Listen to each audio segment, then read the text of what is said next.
Hey guys, Mr. Beetlebum here, and you have your Chaffee now. If you've played the game long enough, you got your Super Chaffee in the garage. You've had it over the weekend. You've had time to play it. I'm wondering, what do you think about it? A lot of CCs and streamers and whatnot are saying that they don't like it and that it's not good. So I'm kind of curious as to what you guys think. Stay tuned, and I'll let you know what I think about the tank, and I'll show you some gameplay.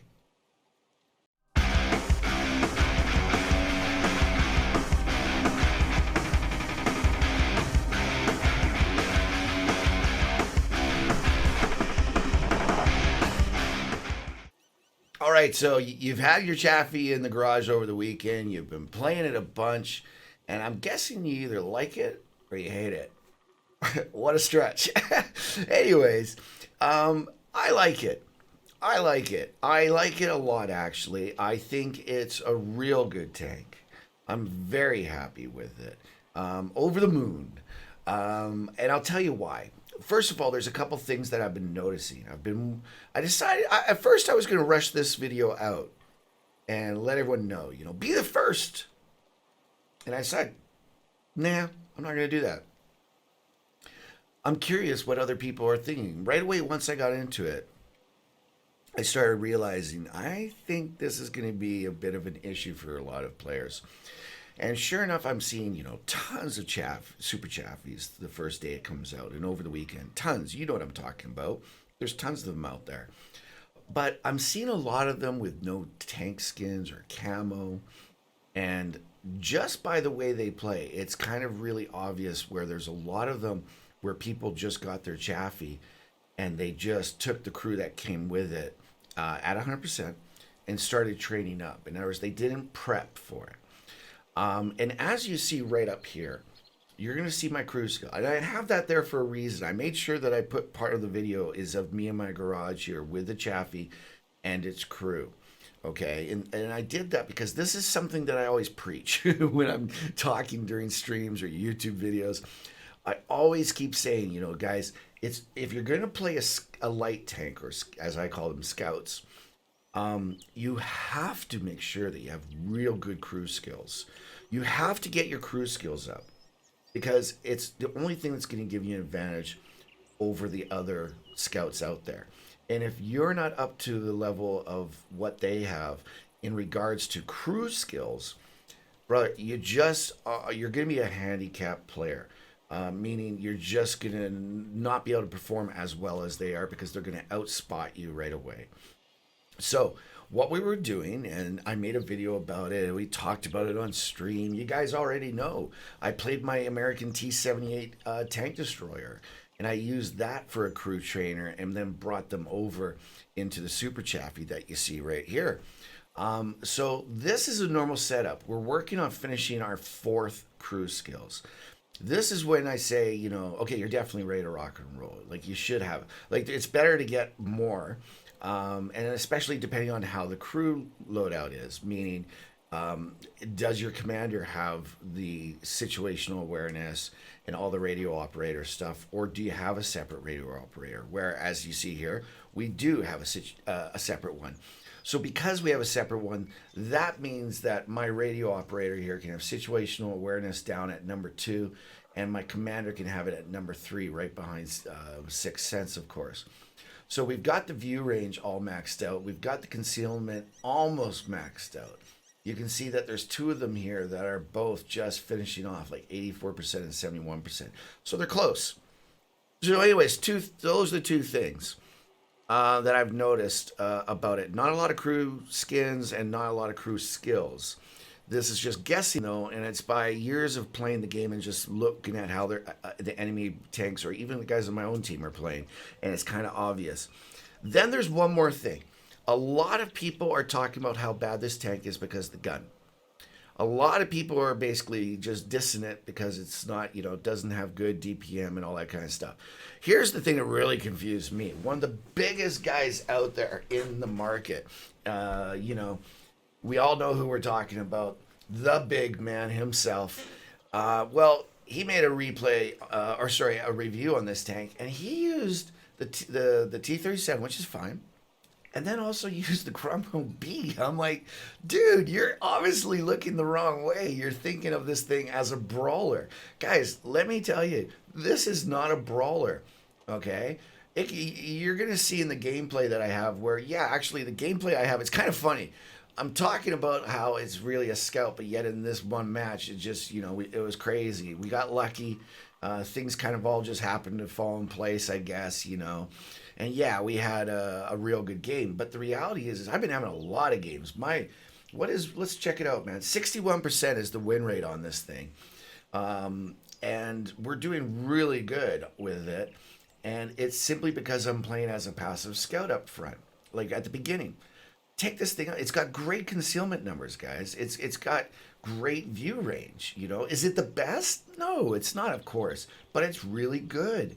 And as long as your cruise skills are good, you can do really well as a passive scout. You can rush out to that bush that you know about and just sit in there, make sure you're completely concealed. And when it's time to move, and keep lighting up them tanks for your team, man. I've been getting a ton of whispers after games saying, hey, way to go, man. 8, 9, 11 even spots, that kind of thing. And what can I say, man? I'm really enjoying it. I think it's a great little light tank. I think it's kind of got a bad rap so far. I think people are really just forgetting, lights are, scouts. They have passive concealment for a reason. And if you use it that way, guys, you can have a real good time with this tank, man. Get your crew skills up on whatever comfortable tank. Meaning, if you're comfortable in TDs, play it in a TD. Get your crew skills up and then transfer it over. It's going to cost you the same amount to transfer it from a light to this tank or a TD to this tank. If you're better in mediums, play it in a medium. Get the crew levels up in a medium. Just, pick the wrong thing for a medium, concealment and all that kind of stuff, but whatever. I'm just saying, whatever tank you feel comfortable in, that's the one that you train your crew in. And then transfer it over and put it into your super Chaffee. You might find out that when you get your crew skills up, and you play passively, that you might just like this. Anyways, that's it, guys. I don't want to harp on it too much. It just kind of really threw me off a little bit how everyone's just throwing this thing under the tracks. They're just totally dissing this poor tank as a terrible tank when, Crom B. It's not supposed to be a brawler. It's not supposed to be a medium. It's a freaking scout, man. Anyways, enough of me laughing. Let's check it out in game. So here we are. We're on Tundra. We're in the Chaffee, and it's an interesting match to say the least. Sorry, I'm laughing here. It was kind of fun. I gotta admit, we got a lot of luck as well in this match. But of course, what we do right away to start off is we come over to where you see me right now. I'm doing this simply to spot. As a light tank, you always want to rush out. Try to get to a location where you can do a bunch of spotting for your team, and let them know basically where all the tanks are going on the enemy team. Now, this is interesting. Like I say, there's 2 AT7s. They're not platooning. They just happen to be, on the same team, and they happen to be driving as if they're played by the same player almost. Look at this. They stop the same. It reminds me of box players or multi-boxing. I'm not saying that that's what's happening. It's probably not. It's just kind of funny how they're both driving the same way and all that kind of stuff. And of course, my team's like, oh no, we got 2 AT7s. Anyways, so we've done some spotting, and now we've got this heavy over here, this KV-1S. He's a little far forward. We're going to try to help him here. We bounce a shot here, or miss a shot, I should say. Give him a little bit of damage here. Now the KV-1S, he's getting focused. He's probably got the fire coming in from the arty. Someone hits him here and lights him on fire in a second. We don't have the shot. We're going to wait. This guy is making the classic mistake of just doing the same rhythm. The guy that we're shooting at here. You've got to try to make your cadence off so that, you're never sure when they're going to pop out. So I've been watching the mini map, of course. You have to do that when you're playing a light tank. Actually, you have to do it any tank, but especially when you're playing light. You got to know what's going on around you. I see that the AT7s are coming. I know that I'm just butter for them.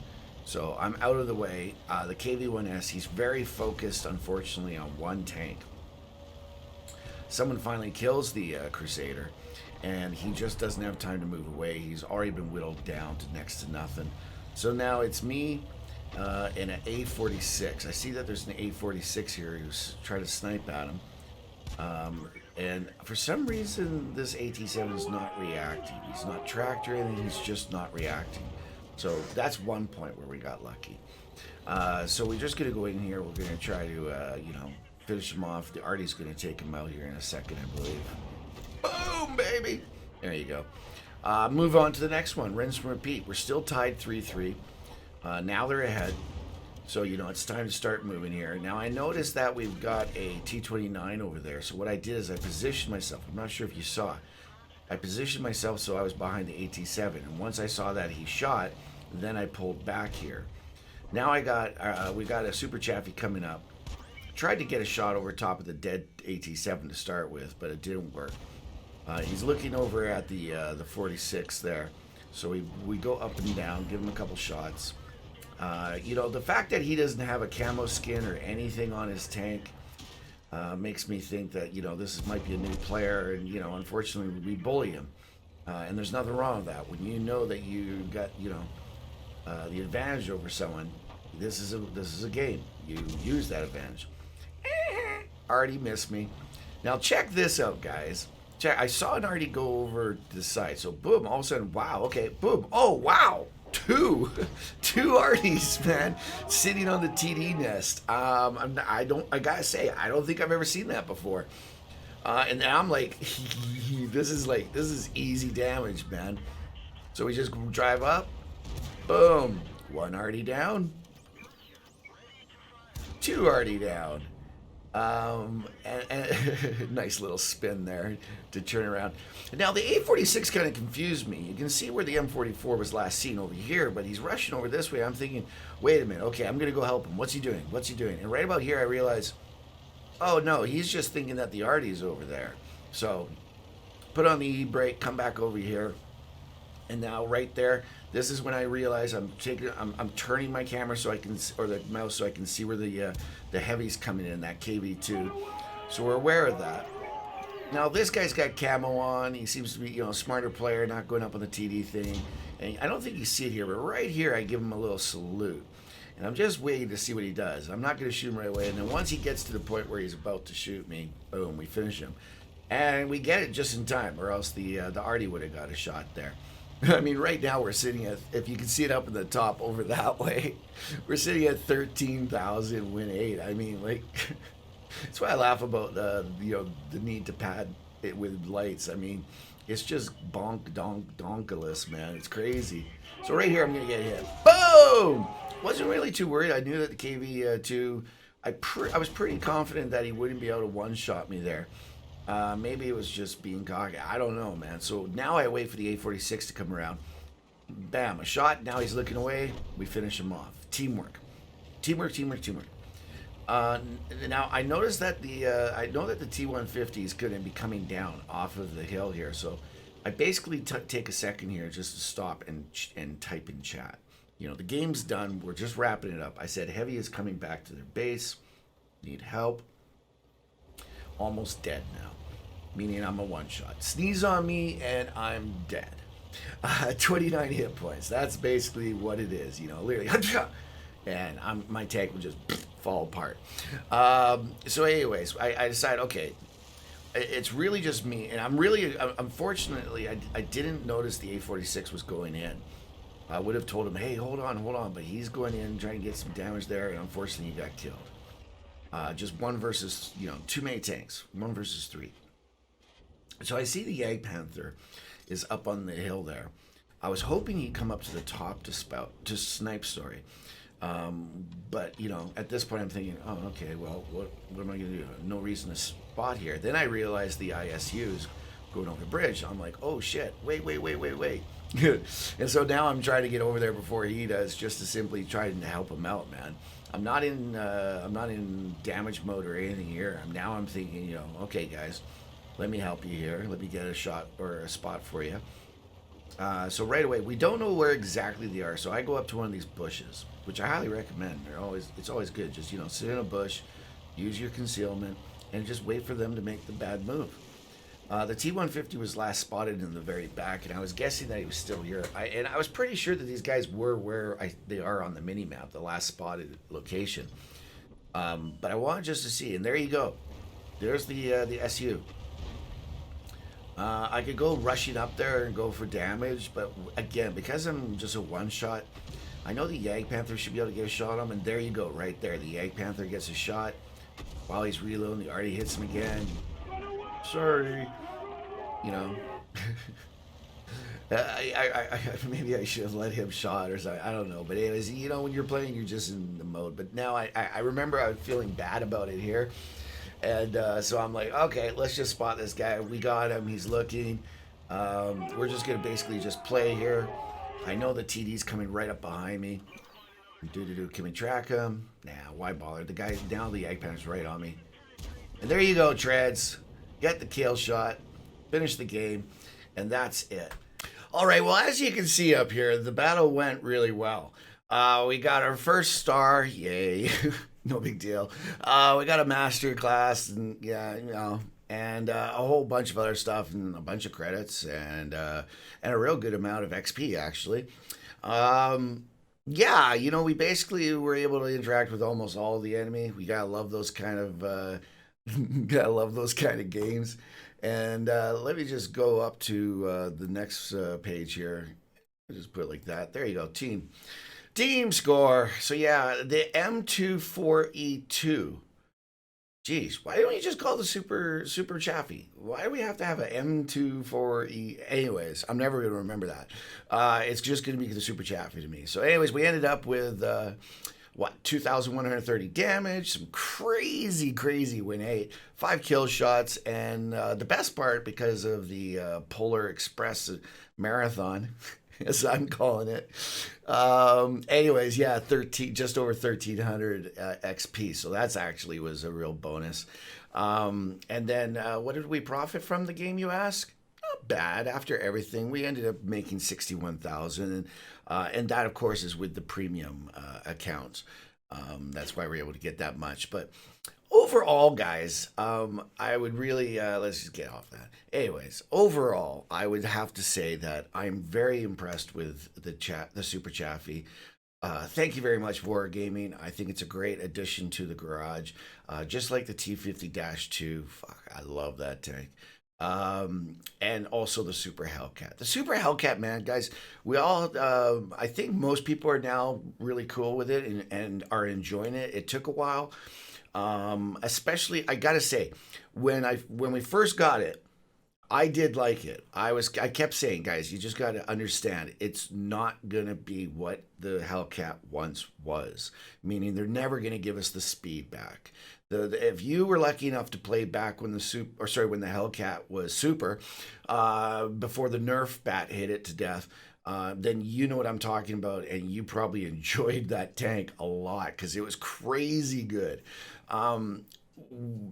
Once you realize, guys, I know you're tired of me saying it, but there's new people that watch my videos all the time, so I'm going to keep saying it. You got to know your strengths, know your weaknesses. Once you realize that the Super Hellcat doesn't turn as fast, you learn how to play differently, so that you can still play really good. And quite honestly, since the new equipment came in, I gotta say, man, that I know I don't like some of the pieces of equipment, like that X-ray vision that the lights can play with, but the traverse mechanism piece of equipment, love it.